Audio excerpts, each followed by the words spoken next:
आज प्राय अनेक मास परे छोट पिलांको भली हसुछंती नवीन, कारण आज तांको मिली जाइछि सही खुशी सही उत्साह जहा पराजय पूर्वरु नवीन को छाई भली थिला।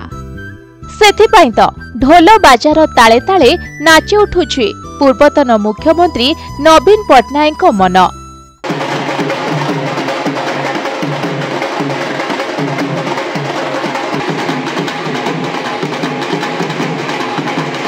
अखंड क्षमतार शक्ति हराइबा परे मध्य ना मनरे टिके दुख अछि ना ही साहस हराइछंती नवीन।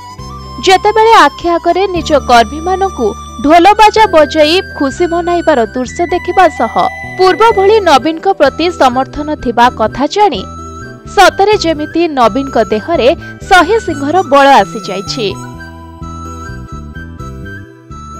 किए कहुथिला नवीन को पराजय परे बीजेडी भांगी जिबार भय एबे नवीन को घारिछि।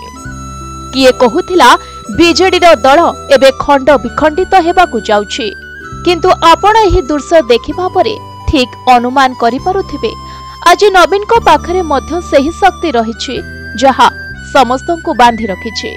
आज भी बीजेडी गोटिए छात तले परिवार भली रहुछि एवं आगामी 5 वर्ष पई सरकार को सामना रे एक सशक्त विरोधी दलर भूमिका सजिछि। हाँ आज्ञा, एमिति किछि नवीन को पावर आज देखिबाकु मिलिथिला भुवनेश्वर यूनिट 6 स्थित शंख भवन निकटरे, जोठी विजु जनता दलर संख्यालघु गोष्ठी कार्यकारिणी बैठक अनुष्ठित होइछि। तबे दलर सभापति तथा पूर्वतन मुख्यमंत्री नवीन पट्टनायक प्राय अनेक दिन पर शंख भवन रे प्रवेश करिसंती।